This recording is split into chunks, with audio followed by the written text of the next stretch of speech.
So what's good, TMG fam? It's your boy Ellen. I'm back with another reaction. How y'all feel? Welcome back to the channel. Salute.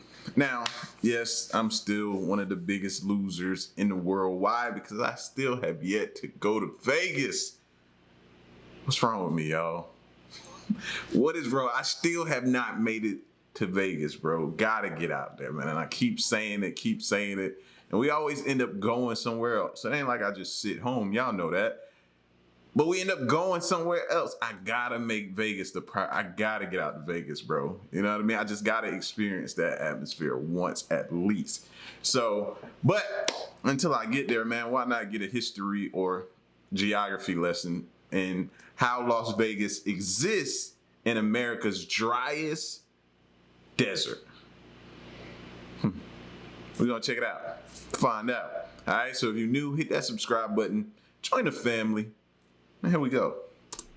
Las Vegas is one of the most well-known cities anywhere in the world. Tens of millions of people visit it every single year, who contribute to making it the third most visited city in the United States by far. I haven't visited yet, and they just rubbing it in on how great it is.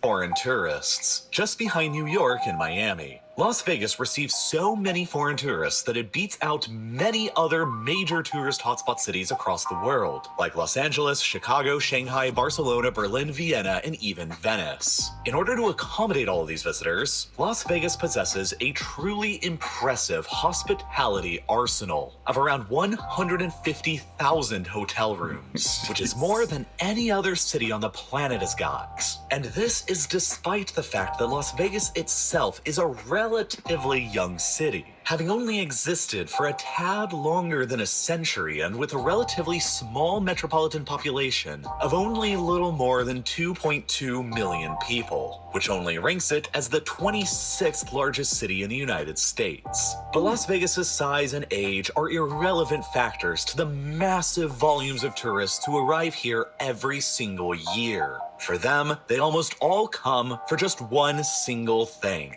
Vegas's legendary reputation as the entertainment capital of the world. Gambling, huh?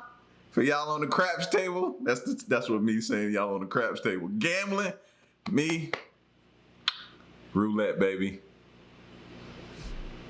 I'm the camera fixed. Roulette. That's what I'm there for. Roulette. I go to the gambling table. I need to get to a roulette table. That's it. And the greatest playground for adults anywhere on the earth. Along with Louisiana, the state of Nevada, where Las Vegas is located, is the only American state to have fully legalized casino gambling statewide, which has long caused Vegas to be almost synonymous with gambling and casinos. Around 8 in every 10 visitors to the city will gamble at one of the numerous casinos while they're there, and bet an average of around $600 a person, while slightly more than half of all visitors will attend one of the many shows hosted in the city as well. Altogether, these tourists visiting the city generally contribute more than $100 billion per year to the Nevada state economy, and place Las Vegas as one of the top travel destinations in the world. But the strangest aspect of this city for me, as someone who spent much of their childhood growing up in Nevada, with more visits to Las Vegas than I can even count, is the fact that all of this outrageous entertainment and excess for tens of millions of people all seemingly exists precisely where it shouldn't. In the middle of the driest and least hospitable desert of the North American continent, the Mojave Desert. This is the same desert that includes Death Valley, after all, the ominously and appropriately named valley located just a 2-hour drive from the Las Vegas Strip that recorded the hottest temperature ever measured on the surface of the Earth, a little more than a century ago in 1913, at 134 degrees Fahrenheit, or 57 degrees. That's that strip out of your clothes heat, bro. That's that one to sleep in the freezer type heat. Like, no. I ain't going nowhere. Celsius. The Mojave Desert is so dry that the area around Las Vegas itself only receives an average of around 4 inches of rainfall per year, which is even less rain than Timbuktu receives in Mali, at the southern edge of the Sahara Desert. In 2020, Las Vegas set a still-standing record of going 224 entire straight days without a single drop of rainfall. And the reason for Las Vegas's extreme dryness is almost entirely geographical. The Mojave Desert itself is located entirely east of the towering Sierra Nevada mountains of California, with peaks as high as Mount Whitney at 14,505 feet, the highest point anywhere in the contiguous 48 United States, and a mere 85 miles away as the crow flies from the aforementioned Death Valley, the lowest point on the North American continent at 282 feet beneath sea level. These towering mountains block most of the moisture that blows into North America from the westerly winds of the Pacific, and they therefore cast what's known as a rain shadow across their east, where the moisture coming in from the Pacific fails to penetrate into. Of course, Las Vegas itself is located directly within this rain shadow cast by the Sierra Nevada, but it's also located within a valley here that's surrounded by even further mountain ranges on every side, some of which soar up to 10,000 feet in elevation and block even more moisture from blowing into the city with the wind from beyond. And the nearest significant river and source of fresh water to this valley, the Colorado, is around 30 miles away from it. In short, this valley was never historically a very attractive location to build even a settlement, and much less a modern metropolis of 2.25 million people. And as a result, it was basically nothing of any more significance than sparsely populated desert for thousands of years until the very beginning of the 20th century, when the city of Las Vegas was officially founded in 1905 and incorporated in 1911. But for the next several decades afterwards, Vegas would remain relatively sleepy and quiet until 1931, when two major things happened that would change the region's demographic destiny forever afterwards. With a tiny population of only 94,000 people statewide, Nevada was by far the least populous state in the country at the time, with less than half the population of the next least populous state, Wyoming. Reeling from the economic fallout of the Great Depression and struggling to find anyone who was willing to invest in their tiny state economy, the Nevada state government decided on a bold course of action. They became the first U.S. state to legalize nearly every form of gambling in order to— That'll do it right there. That'll do it, bro. I'm so waiting for Georgia to get in line, bro. Oh my God. Could you imagine Atlanta? Then you have gambling. Oh. to bring in at least some kind of economic relief to their state. And perhaps even more importantly, 1931 also marked the beginning of the construction of the Hoover Dam on the Colorado River just 30 miles away from the city. And perhaps even more importantly, never before in human history had such a monolithic structure ever been built with concrete. Thousands of laborers moved in and worked tirelessly for years to finish the job, and at least 115 of them lost their lives trying. But with the thousands of new workers coming into the town for the dam construction came higher demands for things like entertainment and amenities. And with the recent legalization of casino gambling, the genesis for Las Vegas' status as the entertainment capital of the world was born.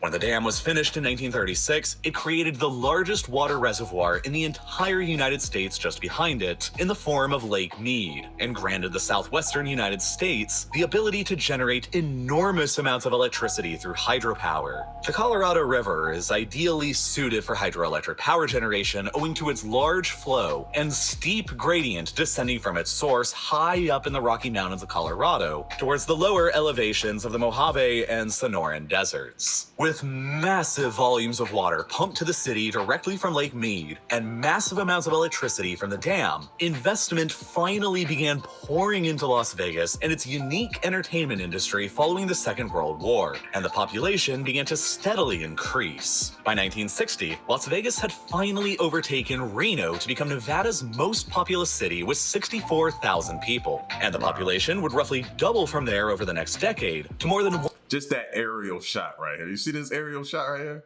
Don't it just make you thirsty? Like, I need something to drink right now. It's just hot just looking at this.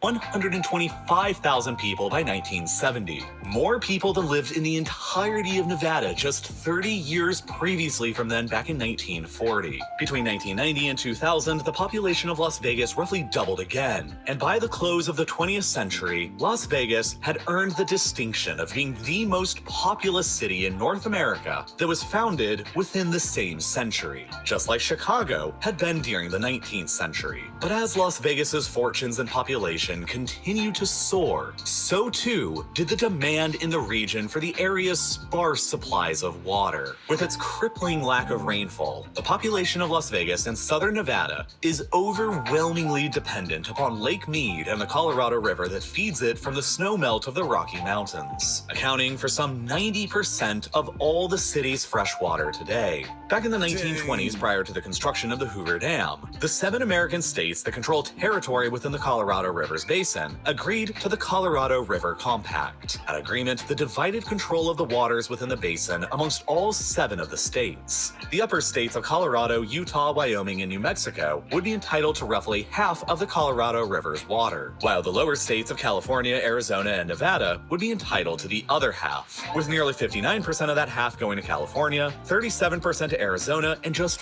4% to Nevada. But the realities of the 1920s were very different from the realities of today. One of the biggest concerns of the agreement both then and now was the expanding population in the Southwest, particularly in Southern California, and the resulting increased demand over time for water in the lower basin states. At the same time, Las Vegas wasn't even really a factor at all back in the 1920s, with a population of less than 3,000 people. But with a modern population well in excess of over 2 million, Nevada has been looking for an increased share in the river's water now for decades. But today, there are more than 40 million people who depend on the Colorado River for their water supply, and Las Vegas is only a small fraction of that. And at the same time, the Colorado River's water has actually been greatly overallocated for decades now, because the original estimates of the compact back in the 1920s suggested that the river had an annual average flow of about 17.5 million acre-feet of water that reached the lower basin states of Arizona, Nevada, and California. However, these estimates back at the time were based on just the past 30 years of records going back to the 1890s, which were all the records that the people of the 1920s actually had available. And modern 21st century studies of tree rings in the area have revealed that those 30 years of records they used just so happened to probably be the wettest period in the American Southwest any time in the past 5 to 12 centuries. In other words, the authors of the 1920s era compact were grossly misinformed on the actual historical average levels of water within the river, and more water has been being allocated to the states around it than actually exists within the river almost ever since. And then climate change, decreased rates of snowfall in the Rocky Mountains, and droughts have been making everything much worse. And the situation has now gotten so bad that the Colorado River today rarely even has enough flow left in it to make it to its natural delta in the Gulf of California and Mexico, where the once rich natural environment has almost completely died there and dried up. This also means that Lake Mead itself, the source of most of modern Las Vegas's freshwater, is rapidly shrinking in size. Last month, in June of 2022, the reservoir hit a new all-time low after losing nearly 180 feet of depth over just the past 20 years. If the levels drop by another 100 feet, the Hoover Dam will no longer be capable of producing any hydroelectric power. But as it has always done now for the past century, Las Vegas is rapidly learning how to adapt to this changing environment, and fascinatingly, despite being well renowned as a city of tremendous successes, Las Vegas is one of the most water efficient cities in the entire world, because they have no other choice but to be. Remember when I said that Nevada is only allocated 4% of the lower Colorado River's water? That amounts to just around 300,000 acre-feet of water today, which isn't really a lot when considering that California takes more than 14 times that amount from the river. But the catch is that so long as the water is returned back to the river, it doesn't actually count against the state in terms of total consumption. This loophole means that the Southern Nevada Water Authority will usually draw around 445,000 acre-feet of water from Lake Mead during a normal year, or about 40% more than they're technically allotted for. But since the city is Always a loophole, baby. One thing about us, we're gonna find that loophole. capable of cleaning and returning around 220,000 acre-feet of water back to Lake Mead during the same year, Nevada's total consumption from the river is usually more like just 225,000 acre-feet and well beneath their total allotment. In order to achieve this incredible rate of water recycling, the city of Las Vegas has enacted a number of ingenious policy and engineering decisions. The city has been designed in such a way that every last drop of water that ends up being used indoors gets cleaned and recycled directly back to Lake Mead. You could, quite literally, turn on every single shower and every single sink in every hotel room in the city, and it wouldn't ever consume any more water because it would all just flow through the city sewers directly to water treatment plants and then directly return all clean back to Lake Mead for future use. And further, watering lawns within the city limits was strictly limited to just a single day a week. And largely because of this focus on sustainable desert design, Las Vegas actually managed to reduce their total water consumption dramatically by 26% over the past 20 years since 2002.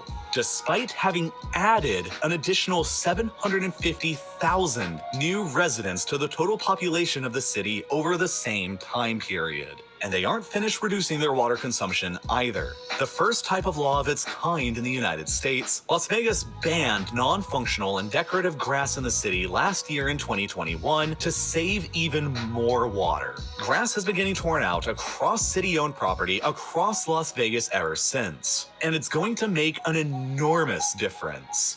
1 square foot of grass consumes 73 gallons of water a year in order to keep alive, while more drought-tolerant desert landscaping only consumes 18 gallons a year. City officials are spending millions of dollars trying to convince current homeowners to tear out their grassy lawns and replace them with more water-friendly desert landscaping options. Oh man, that's funny because where I'm from, people take like enormous prides in their lawns. Like they cut in it and they got like little designs in it when they cut it. They're out there watering it all times of the day and night, trying to make it that perfect green look like it's on a golf course or something. Meanwhile, over here in Vegas, they like, nah, man, hey, how about just tear that up? We save a lot of money over here, bro. You know what I'm saying? Like, that's crazy, but smart and genius at the same time. The Southern Nevada Water Authority believes that these simple landscaping measures favoring sustainable desert landscaping over non-functional grass will save around 9.5 billion gallons of water a year, which is nearly 10% of Las Vegas's total water supply. In a lot of senses, Las Vegas is the model city for the rest of the southwestern United States as the region faces increasingly harsher drought conditions and decreasing water supplies. As the American government just recently issued its first ever declared water shortage for the Colorado River this year, it has cut water allocations to all the states along the river, including Nevada's, from 300,000 acre-feet to just 279,000 acre-feet, which, when factoring in the rate of Las Vegas's incredible rate of water recycling, is still enough to meet current demand, but for how much longer? Many climate experts are warning that water levels within the Colorado Basin will likely continue to drop over the next several decades. When combined with the ever-increasing demand for water from the still-growing population across southern Nevada, Arizona, and southern California, the life for the desert communities here are almost certainly going to continue growing ever more challenging from a water security perspective. The fact simply is that, in the future, the other cities of the American Southwest and everywhere else in the world who will struggle with water supplies in the near future should look to Las Vegas for their inspiration of a city well designed to cope with the challenges of 21st century climate change in the middle of one of Earth's least hospitable desert environments. For if life can be sustained for millions of people and tens of millions of visitors here through decades of clever design and foresight, it can also be achieved elsewhere. Now, a major reason that I was so excited to make a video covering this topic is because I knew that I could get all kinds of spectacular footage of Las Vegas and the Colorado River without actually having to go travel and visit them myself by simply visiting my stock footage provider instead, Storyblocks. Without any exaggeration, since the very first real-life lore videos that I created more than... So I think that's the end of it. Who knew? Let me make sure. Yeah, who knew that Vegas was in dire need of water? Like, come on, like, I haven't been over there, so I didn't know that was a situation. But getting that history lesson on Vegas like that, bro, it makes total sense. You know what I'm saying? But shout outs to them for figuring it out and making it work and continuing to make it work, because Vegas is doing what? Non-stop growing. And it's such an attraction, bro. I couldn't live out there, but you know what I'm saying? To each his own, I guess. But I gotta get out there. This is definitely something that's gonna be in the back of my mind now that I got that little lesson there, that I'll be able to communicate or talk about with someone maybe there about this information that I just learned. Even the wife, when we go there, you know, look, this is what they're doing. You know what I mean? You're going to turn on the shower. Now, you're going to think about that. Even if you're set to go to Vegas, well, as soon as you get in the shower, you're going to think about the water, where it's going and where it's recycling back to. You know what I'm saying? Just that's going to be in the back of your mind now. You see somebody drink some water and spit it out, you're going to be like, oh, that's just wasteful. You can't do that here. You know what I'm saying? I just gave myself hiccups, so I got to go. All right, so y'all let me know how y'all felt about the video. If you like this video and want to see more, give me a like. And stick around and stay tuned to the next one I'm gone. See. Peace.